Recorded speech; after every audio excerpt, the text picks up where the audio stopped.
Gabago, over here. When you think of the most influential television shows of all time, The Sopranos, Seinfeld, Friends, and The Office might come to mind. But a show that regularly falls under the radar that had just as much impact on the television landscape today is Survivor. It's a show that screams the 2000s, yet it's still going strong with its 45th season just around the corner. But it's had much more of an impact than just providing us with countless hours of entertainment. It's the show that basically ushered in the modern era of reality TV. It created a formula that is still followed to this day by many of the popular quote-unquote reality TV shows. And even if it isn't your favorite reality TV show, you should still thank it for influencing whatever your favorite is. In this video, we're going to talk about what made Survivor such a huge hit and how it changed television forever. So let's dive into it. Survivor wasn't the first reality TV show by any means. The genre has loosely existed since the 1940s with shows such as Queen for a Day, where female contestants were interviewed about their hardships and asked why they wanted to win the title of Queen for a Day. The winner would usually be the woman who was in the harshest situation and garnered the loudest applause as measured by the applause meter. As you can imagine, there was a lot of criticism about the show because it basically profited off of the hardships of various women. But when you think of the reality TV genre, this type of show doesn't usually come to mind, which is why most people claim that the first reality TV show was actually 1948's Candid Camera. It was originally called Candid Microphone and actually started as a radio show. Candid Camera was a hidden camera type reality TV show. The idea was that ordinary people would be filmed secretly while they were confronted with unusual situations. Think MTV's Punk'd, but way earlier and not with celebrities, or the Just for Laugh Gag series. I'll leave a few links in the description of Candid Camera because it's actually pretty funny in a very innocent way with all of the charm of the 1940s. The show continued on and off until 2014 before being cancelled for the final time. But even this show vaguely resembles what we've come to expect from reality TV today. Which brings us to the 1990s and MTV's The Real World. The show's premise is basically what it touts during its intro, which goes something like this. This is the true story of 7 strangers picked to live in a loft and have their lives taped to find out what happens when people stop being polite and start getting real.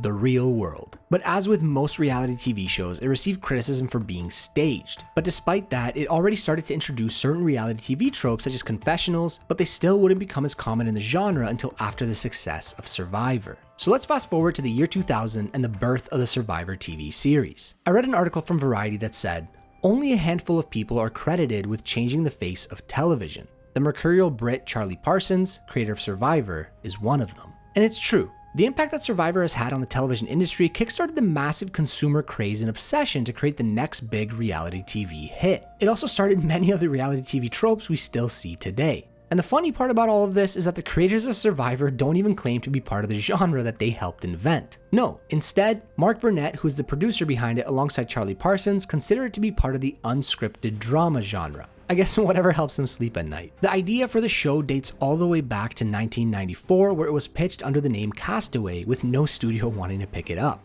In 1997, Charlie Parsons created a Swedish reality TV show called Expedition Robinson, where 12 to 20 contestants were put in a survival situation and had to complete a variety of physical challenges with eliminations happening every episode. If this sounds somewhat familiar, it's because it is. This was the original version of the Survivor we've come to know and love today. The show must have done well enough because once the new millennium kicked in, CBS decided to pick up the idea and give it a try. But the thing is, they didn't expect it to be a hit, even thinking that it would perform fairly poorly, so they decided to air it in the summer, which was formerly known as the dead zone of the television season. Much to their surprise, the show not only exceeded expectations, it blew those expectations out of the water. It was so popular that it became a cultural phenomenon and had 51.7 million viewers tuning in to watch the season 1 finale on August 23, 2000. It was such a hit that the series finale was the second most watched episode of any television show that year, only getting edged out by the series finale of Friends, titled The Last One, which brought in 52.5 million viewers. But what made Survivor such a big hit? First of all, it featured real people that came from various walks of life working together, but also against each other to be the winner that takes home the $1 million grand prize. It also featured a lot of drama that would keep viewers hooked from episode to episode. Throughout the season, we'd see various alliances and rivalries popping up that would keep things interesting. It was a show where you'd root for certain people and keep tuning in, hoping they would continue their journey. Plus, if I'm being honest, the entire premise resembled one of those daydreams I'm sure you've had where you play a scenario through your mind over and over again about what you would do if you were stranded on an island. You'd watch the show and probably talk about how you could do those challenges and maybe even participate in the strategizing from your couch. It also had some great and memorable moments, like when the quote, "I'm not here to make friends" was dropped, which went on to be a fairly common reality TV quote. It's these types of moments that kept viewers hooked and coming back. The show also had a formula that was fairly consistent, which let you know what you were getting into, but was able to shake things up just enough to keep things interesting. It popularized a bunch of concepts that have basically become synonymous with reality TV. Some have even trickled into other forms of media, like the one-on-one testimonials that we often see in mockumentaries such as The Office. The Office even had an entire episode in season 3 titled Beach Games, basically parodying Survivor.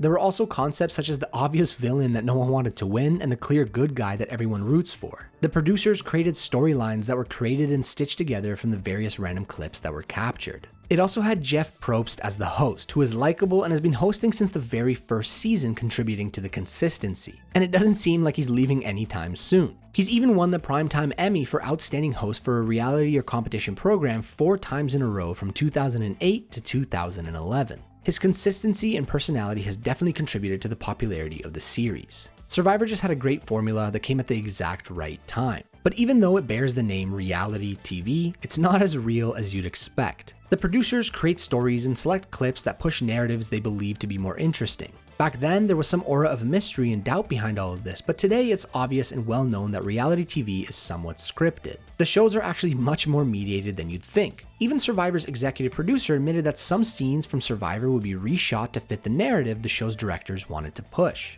But okay, even though Survivor was a hit with the viewers, it almost seemed to be a bigger hit with networks. After seeing the success of the show, everyone wanted to create a Survivor clone. This led to a huge explosion in the number of television shows in the reality TV genre. But before talking about them, I want to clear one thing up first. If you've ever read about it online, you might have seen how Big Brother was inspired by Survivor, but it's debatable considering they came out so close to each other. Survivor first aired on May 31st, 2000, and Big Brother aired less than 2 months later on July 5th of the same year. Both of these shows have had a huge impact on the reality TV genre. I read an article where they say, Survivor shows us who we want to be, but Big Brother shows us who we are. So basically, Survivor had an overall more positive and inspirational tone to it that has permeated through pop culture for longer and has had a larger influence. We also saw other competition like reality TV shows created because of how big of a hit these shows were. The Amazing Race, American Idol, Hell's Kitchen, RuPaul's Drag Race, America's Next Top Model, The Bachelorette, The Bachelor, and Dancing with the Stars, among countless others. All of these shows helped propel the reality TV genre further, especially ones like American Idol and The Amazing Race. But later in the 2000s, reality TV hit a slump where a lot of shows weren't getting as many views as expected,